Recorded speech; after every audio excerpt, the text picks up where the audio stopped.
Assalamualaikum warahmatullahi wabarakatuh. Alhamdulillah. Wala haula wala quwata illa billah. Allahumma sholli ala sayyidina Muhammadin wa ala alihi wa ahli Muhammadin.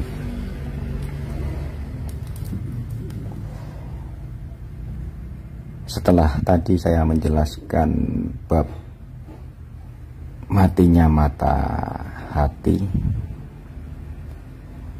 ada pertanyaan dari jamaah, bagaimana cara membersihkan hawa nafsu yang sifatnya samar, yang sifatnya halus.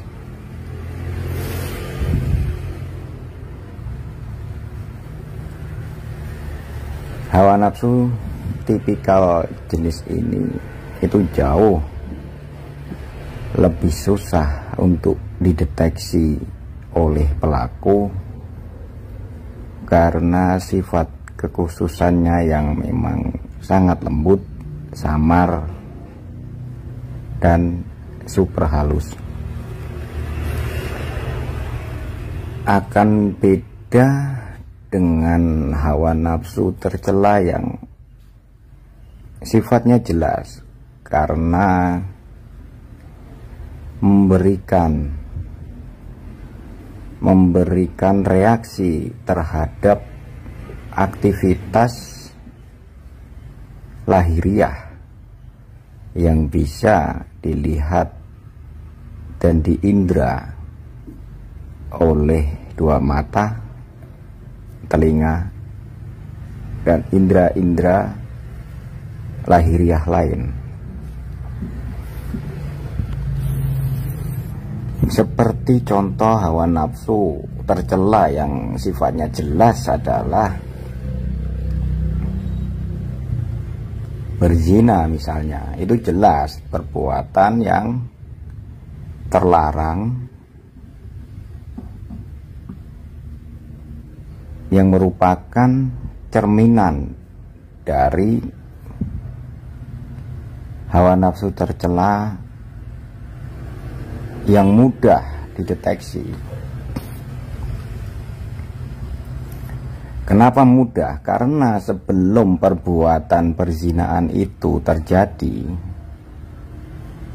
tentu tidak otomatis bisa langsung dilakukan, perlu perencanaan dan lain-lain yang semuanya jelas, mulai dari pandangan mata, perkataan, chatting misalnya, semua maujud dalam fakta lahiriah.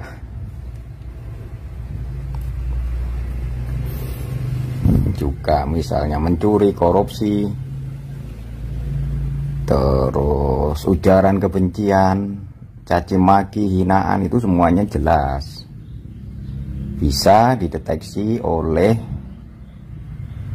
indra-indra manusia yang sifatnya lahiriah.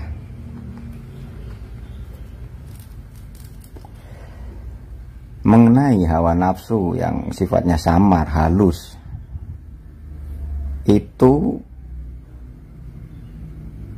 sulit untuk dideteksi, apalagi untuk dibersihkan. Perlu kekuatan tekad, perlu niat yang lurus, perlu dilakukan berulang-ulang metode atau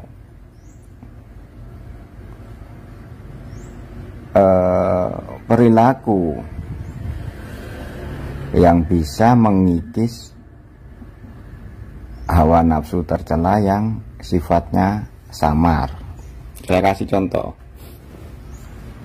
Ketika seseorang berbuat baik untuk orang lain, atau melakukan suatu ibadah, sholat berjamaah misalnya, ke masjid misalnya, pengajian misalnya, secara pandangan mata, secara apa yang telinga dengar, itu merupakan perbuatan mulia. Tetapi hawa nafsu yang tersamar tidak akan terlihat.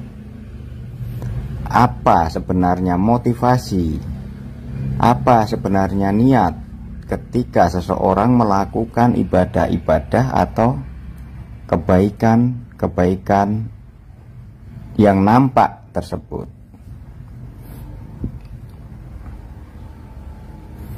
Tentu siapapun tidak akan mengetahui apakah niatnya itu lillahi ta'ala atau niatnya karena ingin mencapai suatu tujuan yang tersembunyi,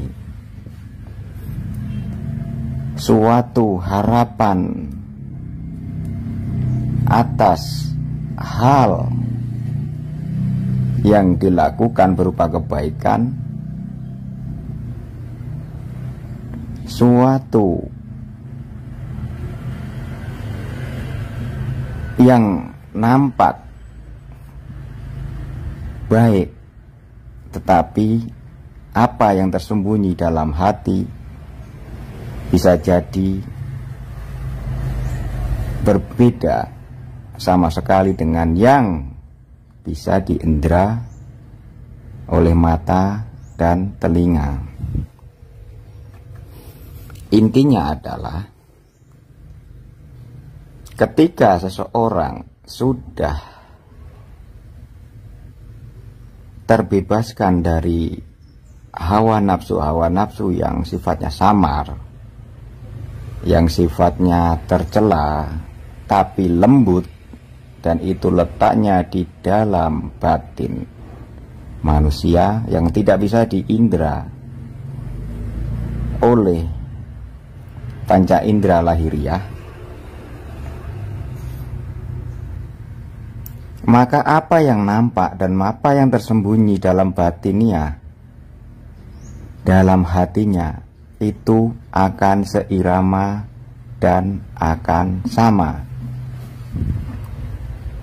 Mulia di hatinya, mulia pula apa yang dia kerjakan. Dan sebaliknya, orang yang masih erat terkungkung oleh hawa nafsu tercela yang samar,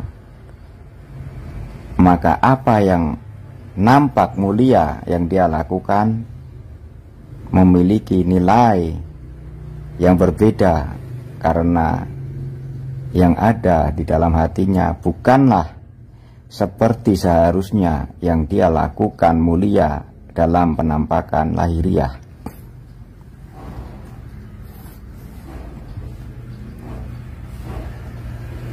Untuk kebenaran mutlak, apakah yang nampak lahir, yang nampak batin seirama mulianya? Ya nanti di akhirat tempatnya. Nggak bisa kita ketok palu di sini. Oh ini riak, oh ini ujub, oh ini melakukan karena ingin sanjungan, mencari popularitas, bagi-bagi mie ayam, bagi-bagi makanan, bagi-bagi apa saja. Ternyata pasti karena riak. Tidak bisa. Nanti bisa mutlak apakah sesuai batin, sesuai yang dilakukan lahir adalah sebuah kemuliaan saat nanti tiba di hari akhirat. Sekian, semoga bermanfaat. Wassalamualaikum warahmatullahi wabarakatuh.